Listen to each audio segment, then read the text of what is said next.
그들이 눈이 밝아져 라는 제목의 말씀을 함께 나누려고 합니다.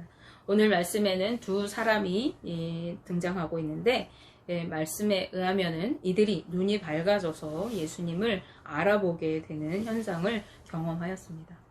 우리는 계속해서 부활하신 예수님을 경험한 사람들을 살펴보고 있습니다.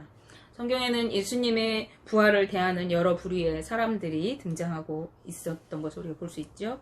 부활하신 주님을 만나고 그 사실을 즉시 증거하는 사람들도 있었고, 또 잘못된 의도로 거짓 소문을 퍼뜨리는 사람들도 있었습니다. 그런가 하면은 부활의 소식을 듣고 그것을 숨기려는 부류의 사람들도 있었습니다. 또 예수님을 따르던 제자들까지도 믿지 못하는 그런 사람들이 있었던 것을 우리가 기억하실 것입니다. 지난 시간에도 말씀드렸듯이 예수님은 이제 더 이상 제자들과 이렇게 함께 동행하지 않으시기 때문에 제자들 역시도 이제 부활하신 예수님을 만났고 또 믿었다 할지라도 이제 그러면 우리가 앞으로 어떻게 살아가야 할지 몰라서 우왕좌왕하는 상황이었습니다. 따라서 베드로를 비롯한 많은 제자들이 이전의 삶으로 돌아가려고 하던 상태였습니다. 오늘 본문에 등장하는 두 사람도 역시 예수님의 부활을 믿지 못하였습니다. 이들은 비록 예수님의 12제자는 아니었지만 예수님을 따르던 제자들이었습니다. 그런데 이제 예수님의 십자가 사건을 목격한 이들은 깊은 슬픔에 빠지게 되었고 이제는 희망이 없다고 여기고 자신들의 본연의 삶으로 돌아가려고 했던 것 같습니다.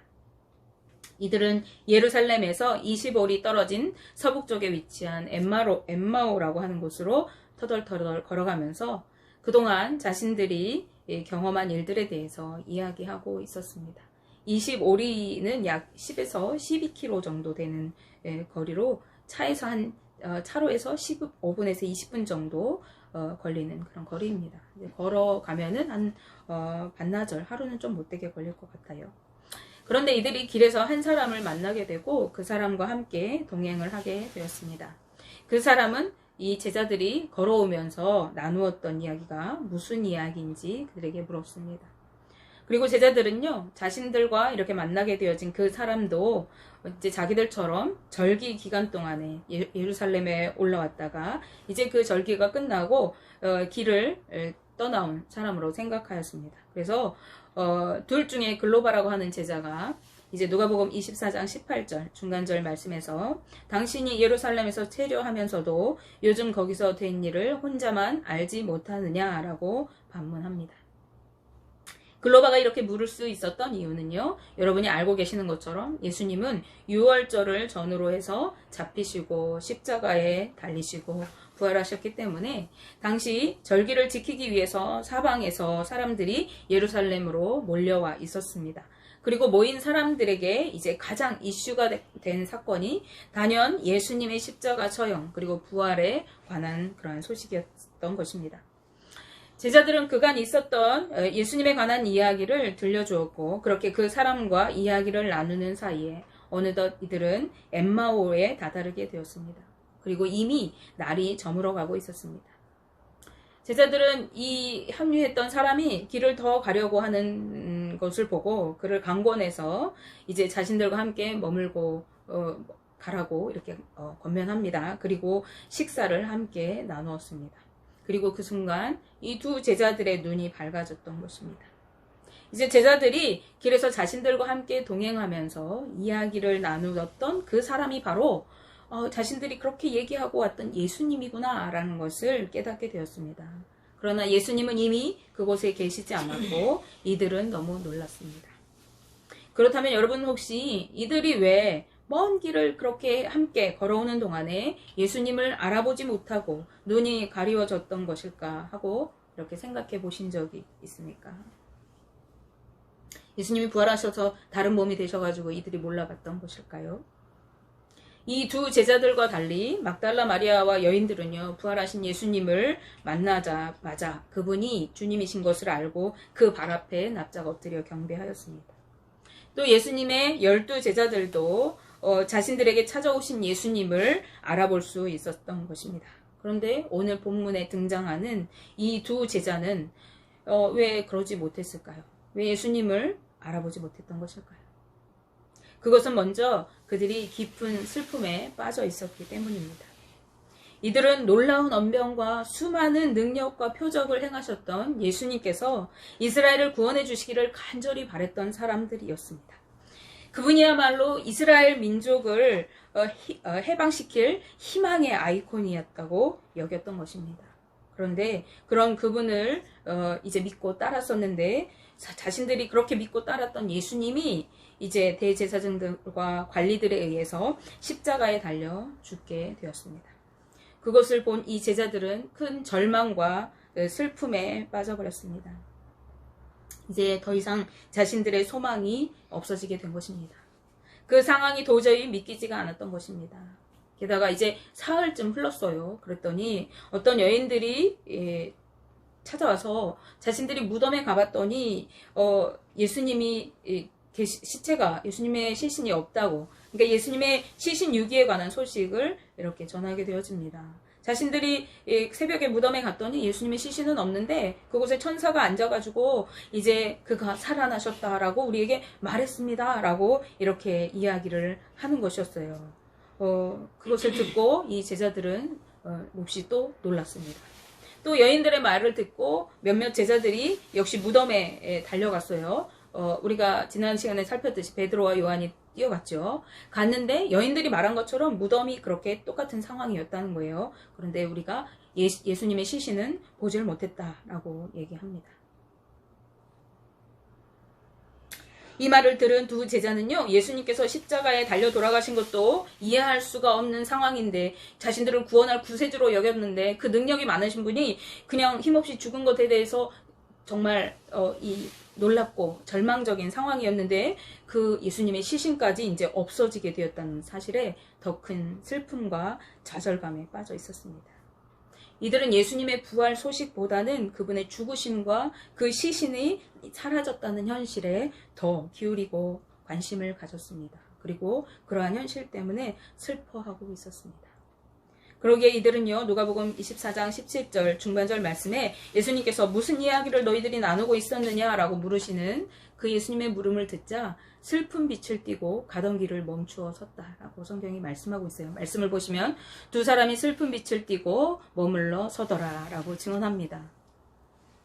이들에게 예수님의 십자가 처형과 그리고 예수님의 시신 유기 사건은 도저히 상식적으로 이해할 수 없고 받아들이기 어려운 절망과 고통의 그러한 소식이 아닐 수 없습니다.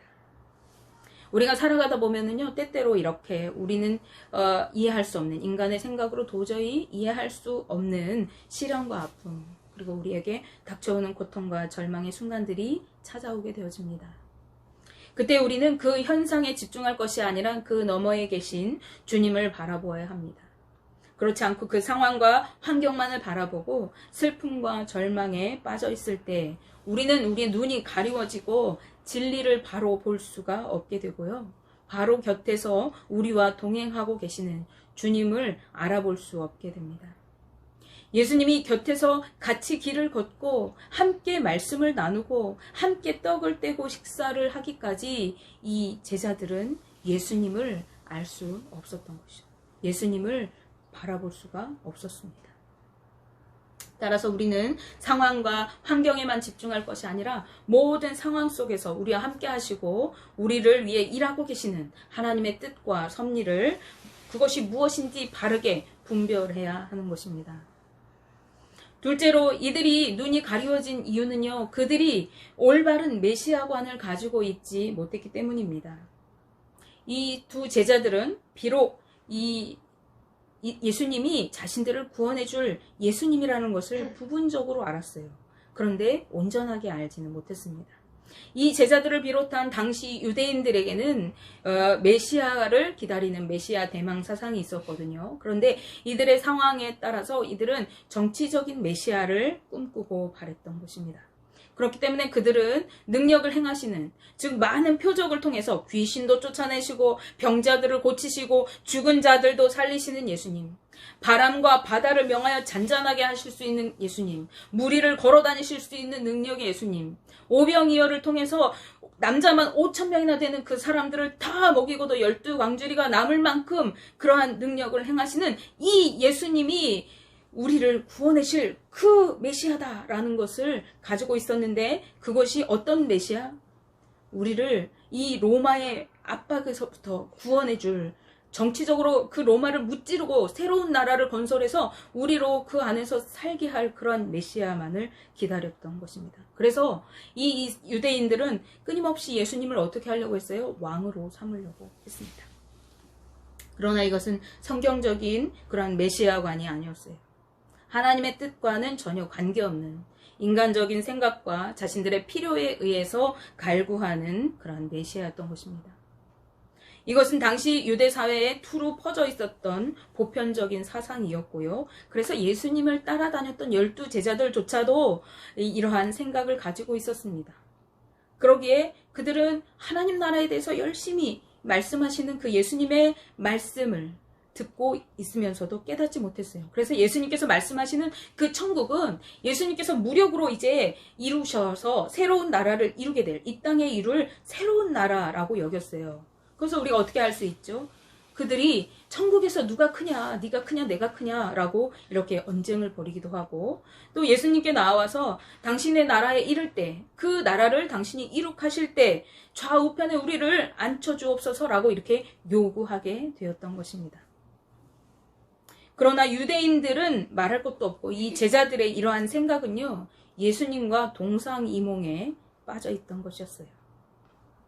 이처럼 우리도 믿음 생활을 한다고 하면서 주님과 동상이몽에 빠져서 믿음 생활할 때가 있습니다. 주님은 우리에게 사랑과 섬김을 말씀하시는데 우리는 존경과 영광받기만을 원합니다. 주님은 충성과 순종을 말씀하시는데 우리는 은혜와 축복만을 갈구합니다. 주님은 공의와 정의를 행하라고 말씀하시는데 우리는 부정과 불법을 스스럼없이 행하며 살아갑니다.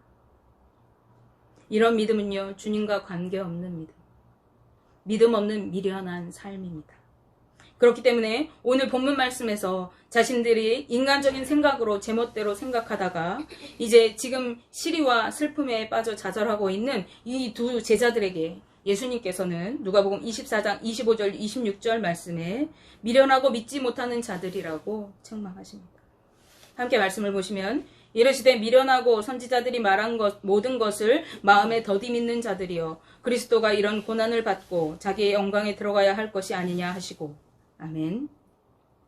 내 멋대로 생각하고 믿는 것은 믿음이 아니라고 하는 말씀입니다.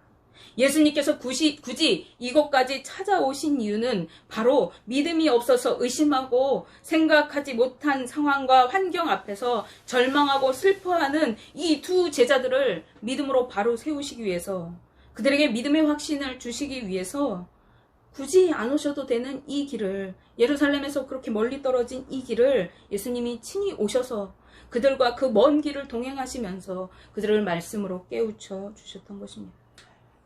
누가복음 24장 27절 말씀에 이에 모세와 모든 선지자의 글로 시작하여 모든 성경에 쓴 바 자기에 관한 것을 자세히 설명하시니라 라고 말씀하고 있습니다. 예수님께서는 이 두 제자들이 제대로 알지 못하는 말씀을, 그리고 그 말씀 가운데 예언된 메시아이신 자신에 관한 말씀을 자세히 풀어서 깨우쳐 주셨습니다. 모든 성경의 핵심은 무엇입니까? 바로 예수 그리스도입니다. 특별히 구약 성경에서의 메시아는 그 메시아 초림에 관한 예언들이 가득 담겨 있는데, 예수님께서는 이 말씀에 의해서 이 말씀하신 대로 예언된 그대로 오시고 예언된 그대로 우리의 모든 죄를 담당하시고 죽으셨어요. 그리고 예언된 대로 사흘 만에 다시 부활하셨습니다. 그리고 이제 하나님 보좌 우편에 오르실 것이에요. 그리고 말씀에 예언된 대로 그분은 만국 위에 그 이름을 높임 받으시고 만국을 통치하실 것입니다. 예수님께서는 자신의 이 모든 구속사적인 삶에 관한 그 말씀들을 제자들에게 들려주셨던 것입니다. 우리는 제자들을 말씀으로 깨우쳐 주신 이 예수님의 모습을 통해서 제자들이 믿음이 없고 슬픔에 빠져 있었던 근본적인 그 이유가 그들이 말씀을 제대로 깨닫지 못하고 온전히 믿지 못했기 때문임을 알 수가 있어요. 우리가 말씀을 제대로 알지 못하고 하나님 뜻을 제대로 분별하지 못할 때에 우리는 믿지 못하고 그래서 좌절하고 실망하고 슬픔에 잠기고 우울하고 낙심합니다. 바울은 로마서 10장 17절 말씀에서 그러므로 믿음은 들음에서 나며 들음은 그리스도의 말씀으로 말미암았느니라라고 말씀합니다. 우리가 말씀을 바로 알 때에 우리는 온전한 믿음을 갖게 되어지는 것입니다. 제자들은 말씀을 깨닫게 될 때에 그들의 마음이 뜨거워졌습니다. 누가복음 24장 32절 말씀이에요. 그들이 서로 말하되 길에서 우리에게 말씀하시고 우리에게 성경을 풀어주실 때에 우리 속에서 마음이 뜨겁지 아니하더냐 하고 라고 말씀합니다. 이들이 길에서 예수님과 말씀을 나누고 예수님께서 이렇게 하나님 말씀을 깨우쳐 주실 때 그들의 마음이 속에서 뜨거웠다고 말하고 있는데, 여기서 뜨겁지 아니하더냐, 이 뜨겁다라는 말을 각주에 이렇게 밑에 보시면은 불타지라고 되어 있어요. 우리의 마음이 불타지 아니하더냐라고 되어 있는 거예요.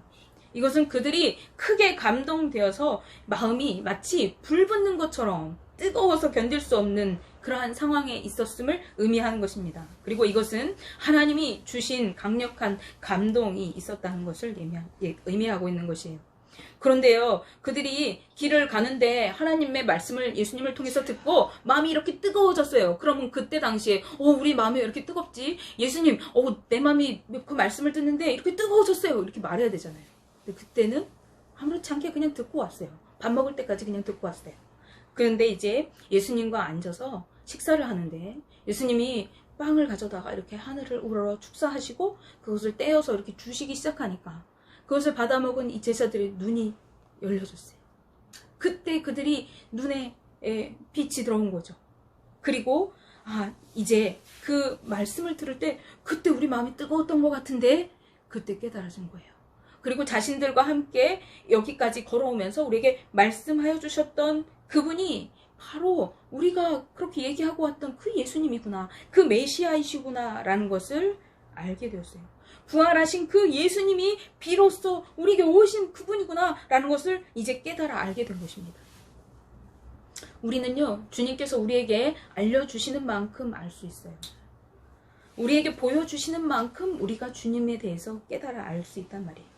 주님이 그분에 대해서 우리에게 이렇게 알려주시는 것을 우리는 계시라고 합니다. 그래서 주님이 우리에게 계시해 주시는 만큼 우리는 그분을 알고 그 주님을 인정하며 살아가는 것이죠. 예수님은 제자들이 자기들 생각대로 판단했던 것처럼 인간의 생각하는 모습이 전부인 그런 분이 아니세요. 그는 그분에 대해서 그분이 이런 분이야, 어떤 분이야 라고 이렇게 규정할 수 없어요. 왜냐면요, 우리는 그분의 뜻과 섭리와 그분의 크고 위대하심을 다 알 수 없기 때문에 그래요. 그래서 우리가 나는 주님을 압니다, 나는 주님을 믿습니다 라고 고백할 때 어느 만큼 아는 거죠? 주님이 나에게 보여주시는 만큼, 주님이 나에게 계시해 주시는 만큼 우리는 그 주님을 아는 것이고, 그래서 저 사람이 나는 예수님은 이런 예수님이야 라고 고백하는데 나하고는 다른데 쟤 잘못된 거야 이렇게 말할 수가 없는 이유예요. 그 주님은 이 사람에게 맞는 방법으로, 이 사람에게 맞는 방법으로 당신을 드러내셔요. 그래서 어떤 사람은 친구 같은 예수님, 어떤 사람은 남편 같은 예수님, 어떤 사람은 아버지 같은 예수님, 또 이웃 같은 예수님, 이렇게 다르게 오시는 거예요. 치료자 예수님, 나의 위로자 예수님. 이제는 예수님의 계시와 그분이 풀어주신 진리의 말씀을 통해서 이 제자의 눈이 밝아졌습니다. 길에서 만난 그분이 예수님이심도 알게 되었습니다. 말씀을 들을 때 하나님께서 주신 감동도 이제 깨달았습니다. 그렇지만요, 예수님은 그들의 눈이 보게 되었지만 그 자리에 이미 계시지 않았습니다. 예수님이 갑자기 사라지셨다는 뜻이에요. 식사를 같이 하시다가 예수님이 사라지셨어요. 이 사건은요, 예수님의 부활이 초자연적인 그러한 현상이었다는 것을 우리에게 보여주죠. 그리고 이제 부활하신 예수님은 시간과 공간을 초월하셔서 일하시는 분임을 나타내고 있는 것입니다. 또 이 사건은요, 예수님께서 이 두 제자에게 찾아오신 목적을 이제 모두 이루셨다는 것을 뜻하는 것이기도 합니다. 이제 부활하신 예수님을 경험하고 그분이 풀어주신 말씀을 통해서 믿음의 확신을 갖게 된 그들은 좌절하고 낙심하여서 터덜터덜 슬픔을 가득 안고 엠마오로 가던 그 모습과는 전혀 다른 모습이 되었습니다. 그들은요, 이제 곧 바로 일어나서 다시 자신들이 떠나왔던 그 예루살렘으로 돌아갔습니다. 주님을 경험한 자들은 성령으로 감동된, 그래서 참된 진리를 깨달아 알게 된 자들은요, 그 자리에 앉아서 주저앉아 있을 수가 없는 것입니다. 이들은요, 저녁 식사가 끝난 직후였던 이미 날이 저물어버린 시간에 즉시 예루살렘으로 돌아갔습니다. 아까 식사하시기 전에 예수님께 예수님인 줄 알지 못하면서도 이제 이미 날이 저물었으니까 오늘은 우리하고 여기서 머물다가 내일 떠나세요 라고 권했던 이들인데, 그 먼 길을 그 즉시로, 깨달은 즉시로, 눈이 열린 즉시로 일어나서 다시 되돌아갔다는 말이에요. 근데 이제 예루살렘에 가보니까 이미 그곳에 11 제자들과 그들과 뜻을 함께한 그런 사람들이 아직도 예루살렘을 떠나지 못하고 거기서 모여 있었어요. 그리고 그곳에 모인 사람들도 예수님에 대한 이야기를 이렇게 나누기에 분분하였습니다. 누가복음 24장 34절 말씀에서 말하기를 주께서 과연 살아나시고 시몬에게 보이셨다 하는지라 라고 말씀합니다. 이게 무슨 말이죠? 11 제자들, 예수님의 그 가룟 유다를 뺀 11 제자들, 그리고 그들을 따르는, 이제 부활의 소식을 이렇게 아름아름 들었던 그 따르는 사람들이 모여가지고, 야, 예수님이 살아나셨대. 야, 시몬이 예수님을 만났대. 저 막달라 마리아가 우리에게 와서 전해줬잖아. 막 이런 얘기들을 하고 있었던 거죠. 예수님께서 살아나셨는가 하는 것에 대해서 중대한 그 사안을 가지고 이들이 부활의 그 소식들을 서로 나누고 있는 거예요. 그래서 부활의 증인들이 이제 속속 등장하는 그런 순간, 현장입니다. 그때 이 엠마오에 갔던 두 제자들도 자신들이 길에서 만난 예수님, 그 예수님을 통해서 깨달은 진리의 말씀들, 예수님이 떡을 떼심으로 자기들에게 예수님께서 나임을 증거하신, 나타내신 그 일에 대해서 이제 증언하게 되었습니다. 그들은 더 이상 슬픔과 좌절에 빠져있던 미련하고 믿음 없는 그런 자들이 아니었어요. 예수님께서 부활하셨고 자신들을 찾아와 주셨다는 것을 이들의 입을 통해서 이제 증언하는 자들이 되었습니다. 부활의 증인이 오순절 성령의 강림 이전부터 이미 일어나고 있었다는 것을 보여주는 것입니다. 여러분은 주님을 만나셨습니까? 여러분은 여러분이 만난 주님을 증거하고 계십니까? 혹시 이 두 제자들처럼 생각하지 못한 시련과 고통과 절망과 그 안에서 낙심과 슬픔 속에 빠져 있지는 않으십니까? 영적인 눈이 가려져서 믿음 없는 삶을 살아가고 계시지는 않습니까? 하나님의 뜻과 상관없이 주님과 동상이몽인 채로 내 멋대로 생각하며 이것이 믿음이라고 붙들고 계시진 않습니까? 말씀을 펼쳐보십시오. 그 속에 계시는 주님을 만나시기 바랍니다. 믿음으로 담대히 그분을 증거하시기 바랍니다. 주님은 우리가 온전히 믿음으로 세워지고 그분을 증거하는 증인으로 살아가게 되기를 원하고 계십니다. 원하기는 저와 여러분들이 주님을 밝히 알아서 그분을 자랑하고 나타내는 증인의 삶을 살아가게 되시기를 주님의 이름으로